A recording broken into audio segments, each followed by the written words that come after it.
చేసి మనని నడిపించేటువంటి వాడు.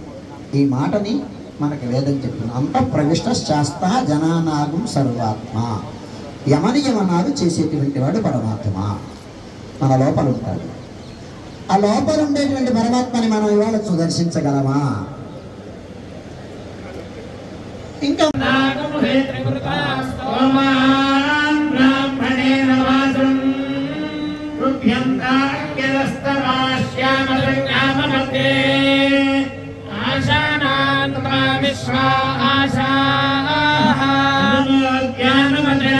వెళ్ళిపోవడం, అక్కడ పురాన్ని ఏర్పరచుకోవడం.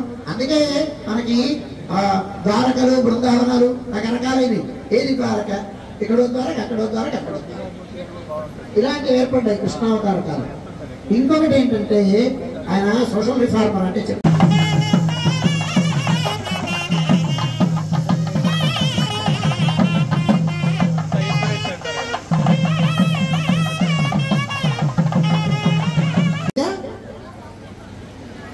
దృష్టిని మరల్చకుండా ఉండడం, కాన్సంట్రేషన్ కోసం ఏర్పడింది.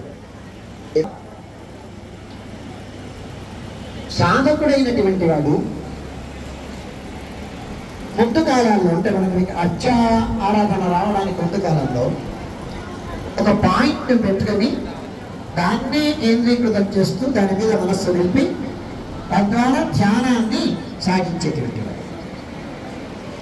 ఒక రూపం మనకి కంటికి కానీ కళ్ళ కట్టుకుంటే, దాన్ని భావిస్తే, ఆ రూపం మనని ఆకర్షిస్తే, దాని మీద మనకి ప్రీతి ఏర్పడితే దానివలన మన మనస్సు మరలకుండా అందుకోసం వచ్చాడు. అలాగ మనల్ని ఆకర్షించడం కోసం అత్యావతార రూపంగా వచ్చాడు. అంతే కదండి, మనం ఆకర్షిస్తున్నాడు. ఇవాళ తిరుపతి పెడుతున్నాం, మళ్ళీ రేపు పెడుతున్నాం, మళ్ళీ చూడాలి, మళ్ళీ చూడాలి, మళ్ళీ చూడాలి అంటున్నాం కదా.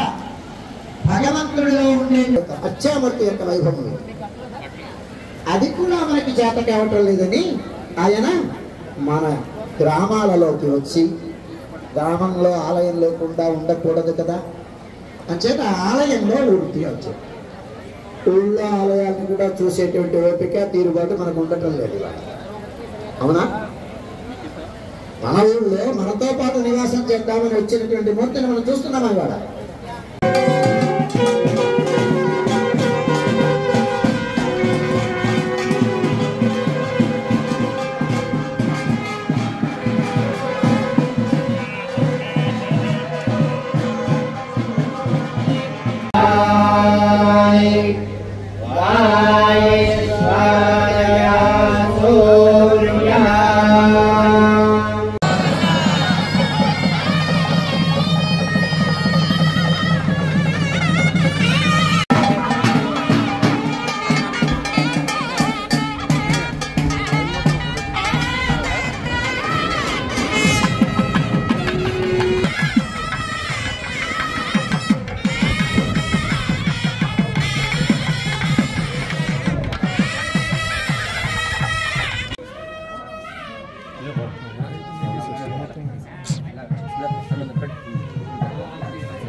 స్వామి యొక్క ప్రసాదం తీసుకోవడం అవుతుంది.